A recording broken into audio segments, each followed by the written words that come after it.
Hello, everybody, and welcome to this edition of the Service Impact Podcast. Today, we're talking about how AI is affecting ads. And some of you may have noticed, and here to talk about it is the Director of Digital Marketing at Outside Communications, Stacey Abler. Hey, Stacey, how are you today? Hey, Lance, I'm doing good. How are you? Great. And AI is, of course, affecting everything, at least so we're told, but in this case, it sounds like it actually is. Tell us about AI and how it's affecting our ads. Yeah, so I think the biggest piece of it is that it's changing what the search results page looks like. So, where you typically would have had your ads sitting at the top of the page and then your content would be below that. Now, a lot of times you have your AI overview that is sitting at the top of the page, and then you have an ad. And if it's a local search, then you have maps, and then you get to organic. So there's a lot on the page, and AI has just kind of shifted everything down. And if the person's able to get the answer that they're searching for in that AI overview, then your ad may never get clicked. And I mean, let's be honest. I mean, there's been a shift for years where Google is obviously trying to make more money, and they have ways that they can do that by decreasing the landscape for quote unquote the unpaid stuff. So this has been happening over time. The real estate's gotten smaller. I guess the nudge to participate in paid ads has been there now for a while, but now they're getting into AI's really taking up more of the space. When are we going to start seeing ads in the AI? I think that's coming pretty soon. Because in the past, when Google's made these shifts on the search results page, the ads were always sitting at the top because that's their moneymaker, obviously. And this was the first thing that actually pushed the ads down the page. So I don't think they're going to continue to let their free results, so to speak, sit at the top above the thing that makes them money. So it's just going to be a matter of time before they roll out whatever that's going to look like, whether it's you can have your ad in the AI result triggered by keywords in the same sort of way or something else. But I think it's coming. On that same note, when is OpenAI going to get on board with making money on ads? Same deal. So I think they're all, when you look at how much money it even costs them to be able to run these, data farms and servers and everything to answer AI, no one's going to continue to just pour in without getting anything back. So I think, they're going to figure out how to monetize it. And it's just a matter of getting everyone kind of adopting it and using it and getting used to it. And then, here we come with ads now that we have the audience. Yeah, I use ChatGPT every single day, multiple hours every single day as we're building our own language models for clients and processes and stuff like that. And I'm just like, this feels like the one place I can go that there's no ads, but I know this isn't going to last very long. So for those service companies that are out there that are, frustrated and, I've heard service companies go, hey, this is getting hard. This is difficult. The target's moving. How do they respond? How do they continue to get the leads necessary to run their businesses? Yeah, so I think one of the main approach really is to have the full funnel strategy in place, so you're not solely reliant on ads or organic or your local or whatever it may be. So you need to have all of those elements in place together. So, whether it's the AI result that shows at the top of the page, the local service ad, your typical search ad, whatever it happens to be, then you can be there. So I think it's important to optimize for everything. With our clients, knock on wood, we've not seen a big drop yet, but I've seen plenty of case studies that show that that's not the case for others. So I think it'll be interesting to see just how it plays out. I think there are probably some queries where it's more likely to result in not clicking on the ad versus others. You still are going to have the people who, like my husband, who's like, I just scroll past that. I'm not even looking at all that. And wants to get down to what he considers to be like the real results. So I think it's just going to evolve over time, and the way to be able to take advantage of that is to make sure that you're optimizing for any position on the page that you could have.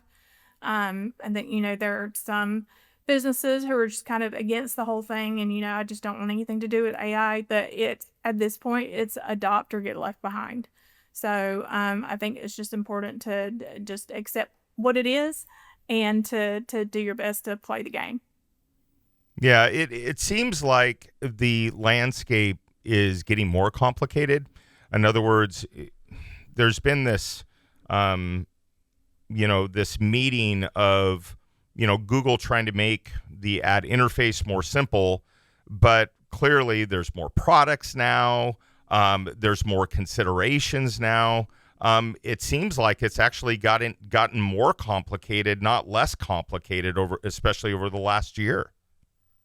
Yes, I mean, they've definitely introduced multiple new products. They have introduced a lot of new settings. Sometimes those settings get introduced and are clicked on, and you have to go through. So, like for our clients, I go through and do a monthly check on all the settings to make sure that nothing has been turned on by Google with a new setting that's out there. But, they've gone in like for your ad creation and campaign generation, and it's like, hey, just skip all this and let AI do the entire thing. And for someone who doesn't, understand the platform or know exactly what it is, then they could just do that, just next, next, next, and publish the ad. The problem with that is, and anyone who's used AI has seen this, is that it's not always right. So it's not always giving you back what you need, or it may be going after queries that, yes, like they have something to do with, your industrial services kind of industry, but it has nothing to do with the services that you offer. And so it's always important to go in and review all of that. And to make sure that it truly is relevant to your business. I think one of the dangers with some of the the automation that is there now is that, you have people who go in who don't understand Google Ads, and it's one of those, you don't know what you don't know. And so you think that the campaign has been set up correctly because Google did it for you. And that's not always the case. So it's a matter of being able to go in and like truly optimize. I think AI is a tool. It's something that can help. I mean, I use it myself for like idea generation, and to just I say that, to get past the staring at a blank page part of the project and to get something started. But I would never take and just completely copy paste into Google Ads. So it still takes being able to look at it and know like what are the correct things to put in, what are the correct things to test, and all those. But the way that like the newest product that they've come out with, just AI Max, seen lots of case studies on that where people have been testing it out, and they said the broad match goes well beyond what we even consider to be broad match. So it's bringing in so much irrelevant traffic. So I think there's a danger with it if you don't know how to use it correctly. Well, and I think I think what we're all dealing with at this point is, okay, where to use it, where is it helpful, and where is it kind of out of control and doesn't really know what it's doing.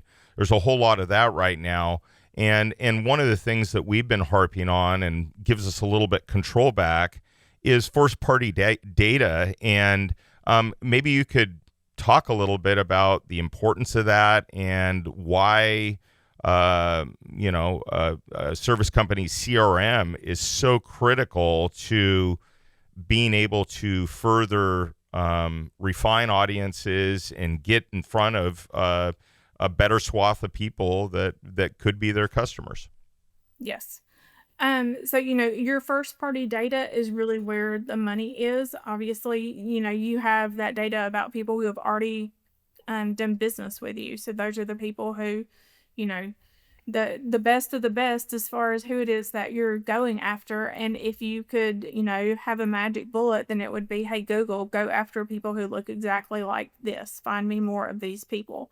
Google killed off lookalike audiences a while back, but you can still use your first party data, and it still uses that as a signal in your campaigns.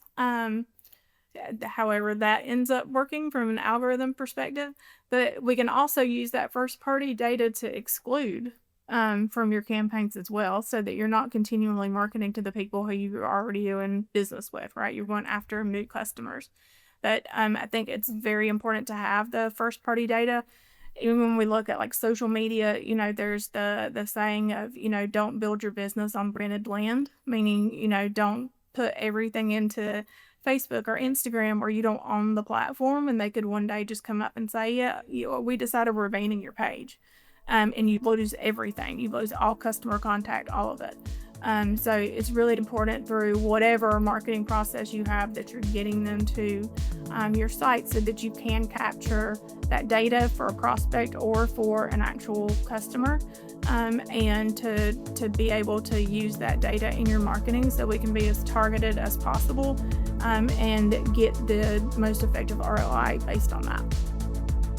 Stacey, it sounds like the people that are going to stay on top of this are going to be the ones that prosper, as usual. And this is a moving target. It's changing by the day, but you're on it, and I'm so thankful for that. And I really appreciate you joining us and shedding some light on this. No problem. Glad to be here. And thank you for tuning into this episode of the Service Impact Podcast. For more information on us and to find more episodes of the Service Impact Podcast, you can find us at serviceimpact.com. We'll see you next time.